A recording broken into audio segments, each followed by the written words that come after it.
बहुत सारे पोस्टुलेशन, ideas, hypothetic concept Dalton ने दिया। किसने दिया? डाल्टन ने। और उसे हम लोग कहते हैं डाल्टन एटॉमिक थ्योरी। एटम से रिलेटेड बहुत सारे चीज़ों को ऑब्जर्व किया, समझा, लिखा, उसे बताया। तो वो जो भी डाल्टन ने आइडिया दिया है या कंसेप्ट दिया है, जो हाइपोथेसिस दिया है, ऐसा क्यों कह रहे कंसेप्ट दिया, हाइपोथेसिस दिया?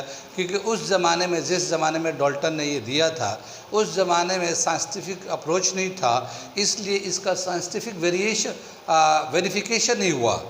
जो भी आइडिया उसने दिया लोगों ने मान लिया, क्योंकि उस वक्त कोई ज़्यादा लोग जानते नहीं थे, और ना उसको क्रॉस क्वेश्चन किए, ना उस पर डिबेट हुआ। ठीक है, तो जो आइडिया उसने दिया वो मान लिया गया। ठीक है, तो इसीलिए वो उसका अपना आइडिया था, कंसेप्ट था, हाइपोथेसिस था। किसका? डाल्टन का। तो डाल्टन एटॉमिक थ्योरी हम लोग लिखने जा रहे हैं। क्या क्या पॉइंट्स डाल्टन एटॉमिक थ्योरी, क्या क्या पॉइंट? ये 1800 के आसपास की बात है। अलग अलग बुक में अलग अलग दे रखा है। किसी ने 1800 दे रखा है, किसी ने 1808 दे रखा है, इस तरह से दे रखा। तो डाल्टन ने जो अपना कंसेप्ट दिया एटम से रिलेटेड, वो क्या क्या पॉइंट्स लिखा है वो बताते हैं, क्या क्या और किस तरह से बताया है। सबसे पहला पॉइंट तो उसने बताया, atom is the smallest particle. Atom is the smallest particle.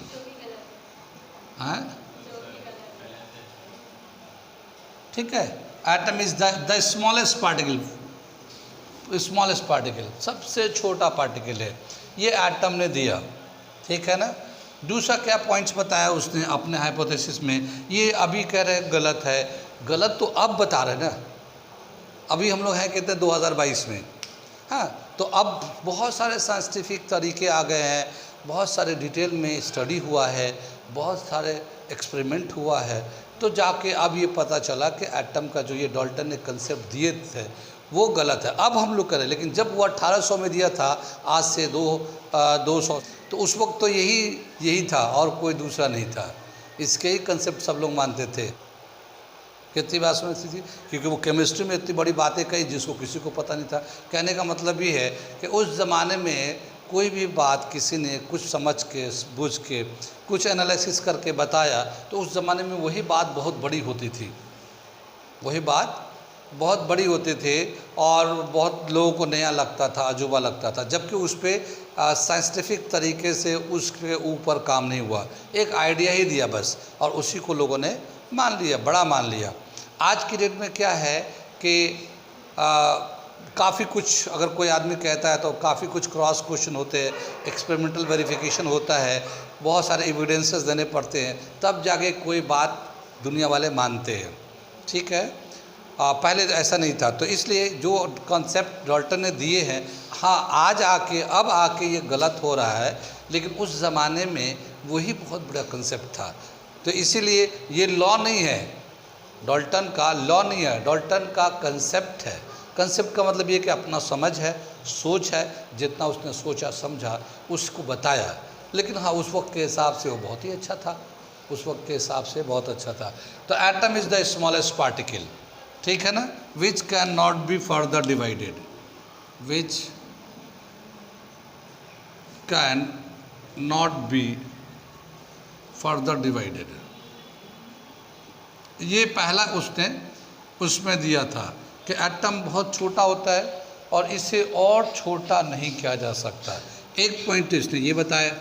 दूसरा पॉइंट बताया कि एटम ऑफ एन एलिमेंट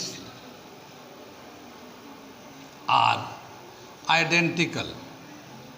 ठीक है, कितनी बात सुनाई?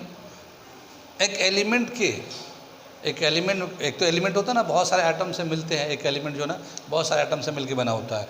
तो एक एलिमेंट में जितने भी एटम्स होते हैं वो आइडेंटिकल होते हैं। आइडेंटिकल मतलब एक जैसा, कुछ फ़र्क नहीं होता, सब एक जैसा होता है। ये और बात है कि ये कंसेप्ट भी अब आके गलत हो गया है, ये कंसेप्ट भी। लेकिन उस ज़माने में उसने बताया कि जितने भी एटम्स होते हैं एक एलिमेंट के, सब एक जैसे होते हैं। ये दूसरा कंसेप्ट था, ठीक है ना। क्या तीसरा कंसेप्ट दे रखा उसने? एटम्स ऑफ सेम टाइप और different type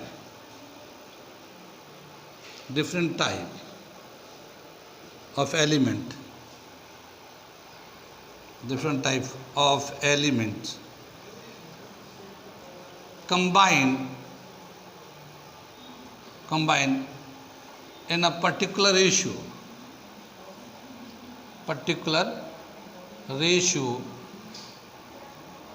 to form a compound,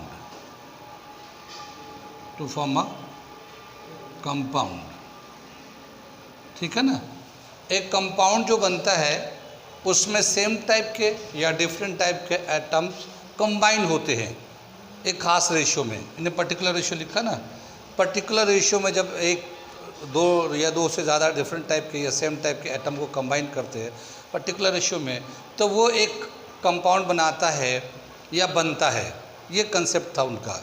यानी जब भी कभी दो सेम टाइप के या डिफरेंट टाइप के एटम्स को कंबाइन करेंगे तो जो कंपाउंड बन के आएगा और कंपाउंड बनेगा, लेकिन एक खास रेशियो में मिलेगा। जो मेन एम्फेसाइज था कि same type of different in a particular ratio, यानी एक खास रेशियो में मिलाएंगे तभी जाके वो एक कंपाउंड बन के आएगा, ठीक है। ये तीसरा पॉइंट दे रखा था। चौथे पॉइंट में क्या बता रहे हैं, इसको मैं ऊपर थोड़ा मिटाता हूँ। चौथे पॉइंट को बताने जा रहा हूँ। क्या दे रखा था? whenever two or more than two same type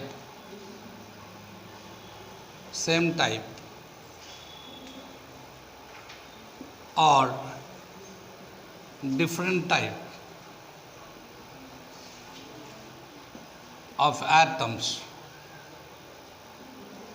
atoms combined in the same ratio,